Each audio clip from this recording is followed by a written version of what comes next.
Pushpa 3 the rampage का सबसे बड़ा खिलाड़ी होगा वीर प्रताप रेड्डी उर्फ जगपति बाबू।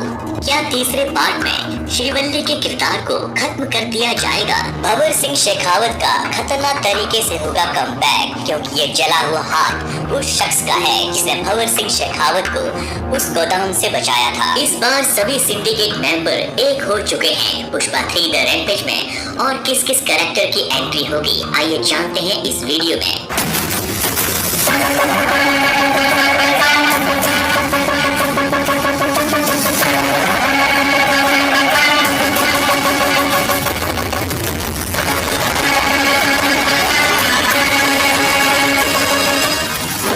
पुष्पा 2 की एंडिंग में इसके मेकर सुकुमार ने पुष्पा 3 की ऑफिशियल अनाउंसमेंट सिनेमा हॉल के अंदर करके ऑडियंस को एक बहुत बड़ा सरप्राइज दिया। फिल्म के मेकर सुकुमार ने ऑडियंस को ये बताया कि पुष्पा 3 द रैम्पेज बनने के लिए 2 या 3 साल का वक्त लगेगा।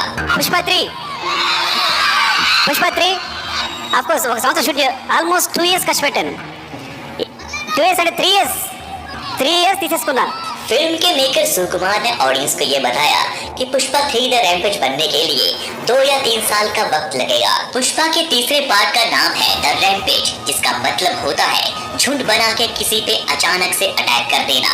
यानी कि पुष्पा 3 में बहुत सारे विलेन्स का झुंड आपको देखने को मिलने वाला है। पुष्पा 3 इस फ्रेंचाइजी की आखिरी फिल्म होगी।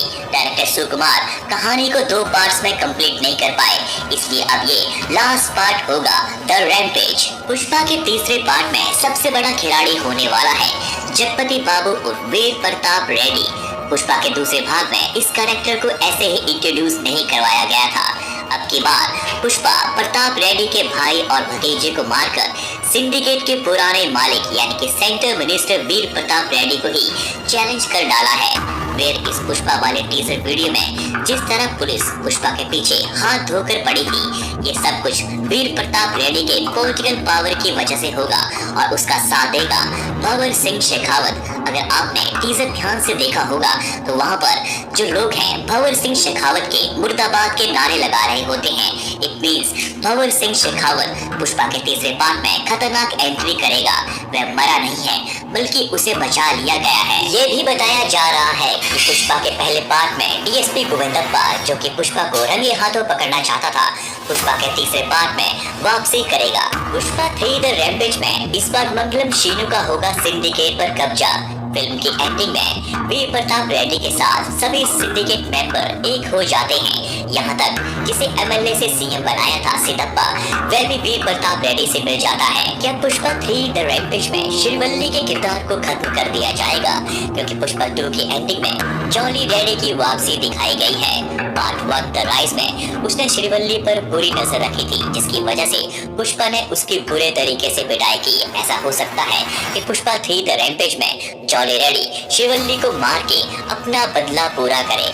पुष्पा के तीसरे पार्ट में पुष्पा का साथ सिर्फ एक ही व्यक्ति दे सकता है और वह है हिरोशी। जी हाँ, कुछ याद आया?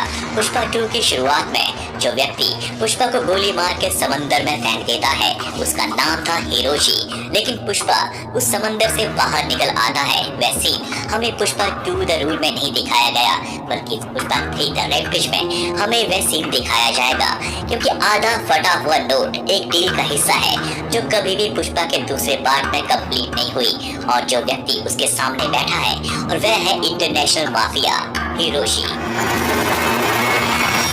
पुष्पा 3 द रैम्पेज में अगर हम नए कैरेक्टर्स की बात करें तो 3 नाम आते हैं। एक है प्रकाश राज, दूसरे विजय सेतुपति और तीसरे विजय देवरकोंडा। फिल्म के तीसरे पार्ट में एक्टर विजय देवरकोंडा ने सुकुमार के जन्मदिन पर एक पोस्ट शेयर करके ये कंफर्म कर दिया था कि वह अब सुकुमार के साथ काम करने के लिए उत्सुक हैं, यानी कि पार्ट 3 रैम्पेज का वह हिस्सा होने वाला है। जबकि प्रकाश राज और विजय सेतुपति भी मीडिया रिपोर्ट्स के मुताबिक तीसरे पार्ट का हिस्सा होंगे। विजय सेतुपति अपनी एक्टिंग के दम पर जाने जाते हैं। उनकी पिछली फिल्म महाराजा ने ब्लॉकबस्टर कमाई की और ऑडियंस को ये फिल्म बहुत ही पसंद आई।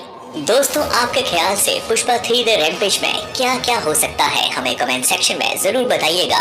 और वीडियो अगर जरा सा भी अच्छा लगे तो उसको लाइक और चैनल को जरूर सब्सक्राइब करें, ताकि हमारी मुलाकात आपसे होती रहे और बेहतरीन वीडियो हम आपके लिए लाते रहें।